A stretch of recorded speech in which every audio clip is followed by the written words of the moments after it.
অবরুদ্ধ গাজা উপত্যকার রাফা শহরের পূর্বাঞ্চলে বৃহস্পতিবার রাতভর বিরামহীন গোলাবর্ষণ করেছে ইসরায়েল। আরও বড় ধরনের হামলা চালাতে সীমান্তে বিপুল সংখ্যক ট্যাঙ্কসহ যুদ্ধ সরঞ্জাম ও সেনা জড়ো করছে তেল আবিব। ফিলিস্তিনি শরণার্থী বিষয়ক জাতিসংঘের সংস্থা UNRWA জানিয়েছে, গত ২৪ ঘণ্টায় রাফায় যে পরিমাণ বিমান হামলা চালিয়েছে ইসরায়েলি বাহিনী তা ওই এলাকায় গত ২ সপ্তাহে চালানো হামলার সমান।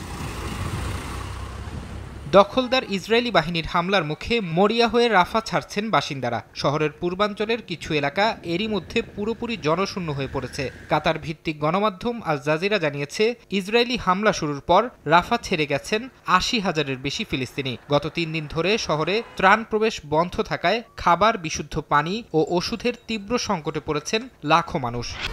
১-২-৩ ঢাকায় জমি জিতে নিন ১০০% ক্যাশব্যাক সহ ২০ কোটি টাকার পুরস্কার।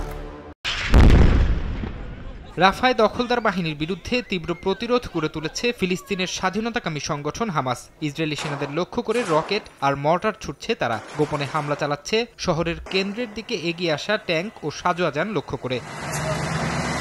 এদিকে তেল আবিবকে অস্ত্র সরবরাহ বন্ধে মার্কিন প্রেসিডেন্ট জো বাইডেনের হুমকিকে বুড়ো আঙ্গুল দেখিয়ে নেতানিয়াহু বলেছেন, প্রয়োজনে একাই যুদ্ধ চালিয়ে যাবে ইসরায়েল। দরকার হলে ইসরায়েলি সেনারা নখ দিয়ে যুদ্ধ করবে বলেও জানান তিনি। ইসরায়েলের কাছে রাফায় অভিযান পরিচালনার পর্যাপ্ত অস্ত্রের যোগান আছে বলে জানিয়েছেন নেতানিয়াহু। তবে হোয়াইট হাউস বলছে, রাফায় স্থল অভিযান হামাসকেই শক্তিশালী করে তুলবে।